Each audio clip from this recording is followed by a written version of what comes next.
All right, what's up, guys? Hope you guys are having a great day, man. I have the first and second round highlights from a $1,000 tournament for you guys here today, man.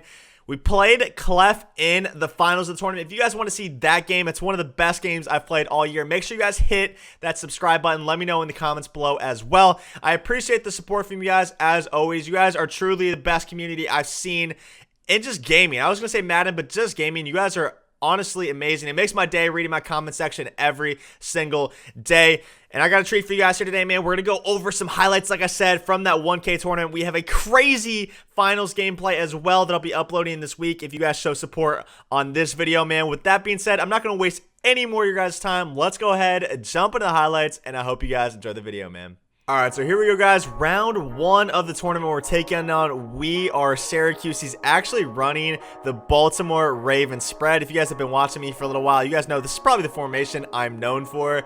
I'm not really running it right now as far as comp goes. And, I've talked about it a bit before. It's not the greatest for comp just because in competitive Madden on all Madden difficulty, the zones are crazy. Man-to-man is twice as good.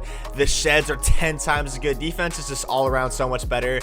And, defense looks a lot better, too, when you're making blind reads like that. I had matchup nightmare on Tony Gonzalez. I actually thought that was a linebacker, but it ended up being a corner. So kind of a pretty bad mistake from me there. My opponent made a mistake right there as well, though, taking a huge hit stick with Landon Collins. I actually hate Landon Collins. I think he's so bad. But as you can see right there, man, kind of a crazy throw from Vic. Like right as he was getting hit, throwing it into coverage, and kind of a dot, but right there, he's gonna go for the same pass this time. Marcus Peters is all over it, man. We got the acrobat ability, gives him just so much more range. Acrobat probably the best ability in the game. A lot of people have been asking me, man, K-Mac, can we get a look at your roster before the games?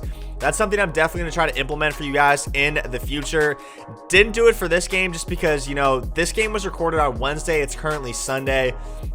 And I changed my team up a ton. I opened packs on Thursday, I believe, for that Deshaun Watson. I changed my team up a ton. I switched from 25 Chiefs and 25 Washington Footballers to 25 Chiefs and 25 Raiders. So we picked up that Waller.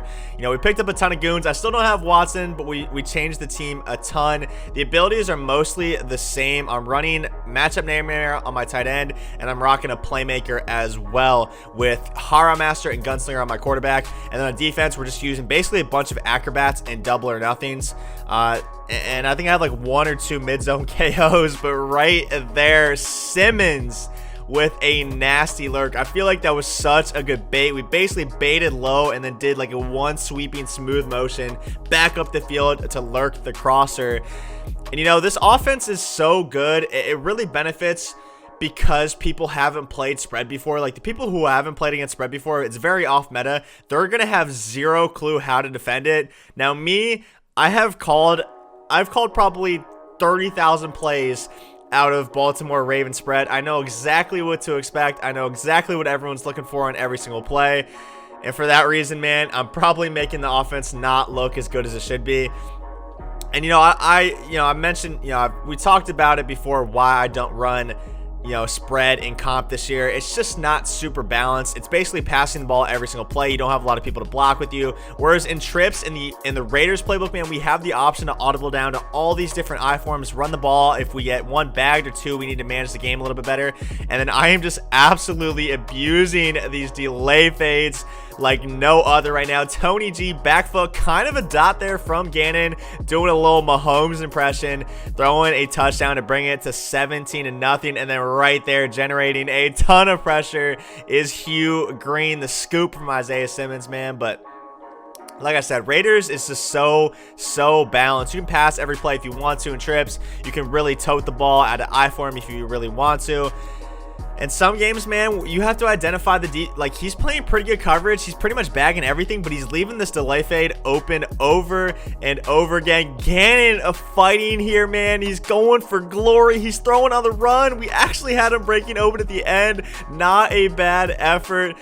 Trying to go for that 3-possession put away right there, or 4-possession put away. Not able to do it, but man, Marcus Peters again. That's why we're rocking the 25 Chiefs. Acrobat again going crazy from Marcus Peters. second interception of the game. So we're able to take the first game 17-0. A really nice defensive performance from us right there. We're going to go into game number 2 here against Truzy. He's playing on someone else's account who has an absolute god squad. He's running bunch. I believe this guy was the runner-up in the Rams club last year, so he's a comp player. Definitely knows what he's doing.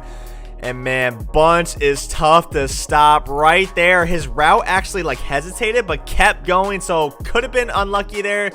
But you know, very fortunate that his receiver decided to, you know, oh, yo, I might be open here. Let me re-accelerate, catching a bomb, getting to my 1 yard line here with Randy Moss, and then he's going to go to the full back dive as always. We actually got through with Hugh Green, but he kind of tripped right there. I think Chris Kyle was in the nosebleeds with the sniper rifle.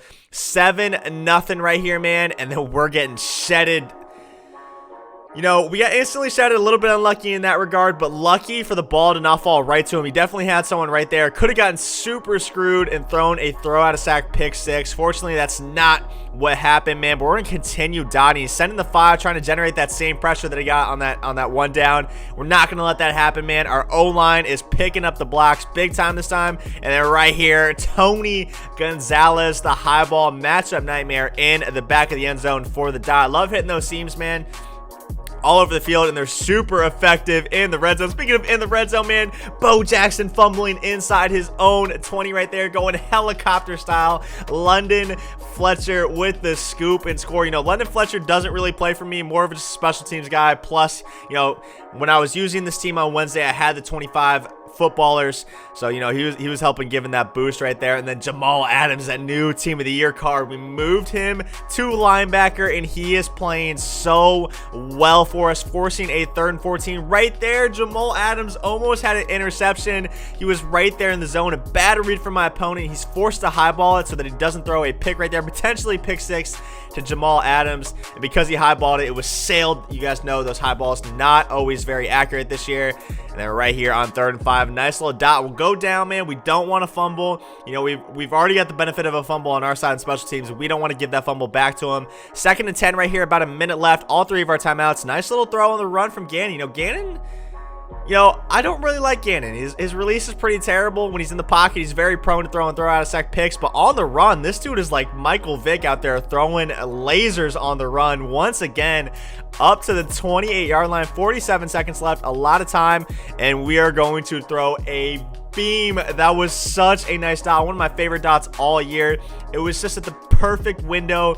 It was just at the perfect timing. You know, I'm not trying to gas myself up too much, but you know, I'm not the greatest passer in the world. I'm definitely pretty solid, but you know, nothing compared to some of these elite passers. And throwing a super clean dot like that is always a good time. Taking a 2-touchdown lead into halftime. We get ball at half as well. Jamal Charles, you know, like I said, I love to run that Raiders playbook in competitive because it's more balanced. And then right here, man, I swear that D-line it's just a random dice roll when it's just going to go crazy and just instantly sack you. Right here, 3rd and 22. Just take our check down, get to the 39. We can easily go for this. You know, 4th and 11. Very common for Madden players to go for this. You know, a lot of times I'll go for that myself, but you know, I'm deciding to play a little bit smarter here. You know, my defense has been playing great. We're up 14. I'll go ahead and punt. We have a decent punt to the 18-yard line. And even if we give up points here, that's perfectly fine. Like, just make him work for it. Just no easy bombs, and we're in very good shape. This flood play out of bunch is just so challenging to stop, man. You have the out route, which beats man. Even if you have a zone on the side, it's just not very good against it. But right here, Dion with the deep knockout KO, knocking the ball out. Dion saving what was potentially a pretty big gain right there. And then on 3rd and 5, pretty errant pass. We had a lot of white jerseys in the middle of the field. Fortunately for him, that ball was not picked off the tip. It's going to fall on the ground, forcing a 4th and 5. And then right here, he actually had pretty much everything wide open. He throws it to the tight end and racks it. I don't know why he didn't possession catch that. You know, maybe he was afraid that the ball would get knocked out right there, but definitely got a possession catch that. Racking it right near the sideline, not a good idea. 21-7 right here, 4th and 11. Out of field goal range. I knew he was going to blitz again if I audible to the same look. That's what we do. We expect the pressure this time. We don't roll out. We sit tall in the pocket. He did send the goons, and we deliver a beam right there on the crosser to Santana Moss. So a really nice 2 first rounds for us, man. We played lockdown defense. If you guys want to see the finals, man, please hit that subscribe button. Let me know in the comments below. I appreciate you guys as always, man. I hope you guys enjoy the video.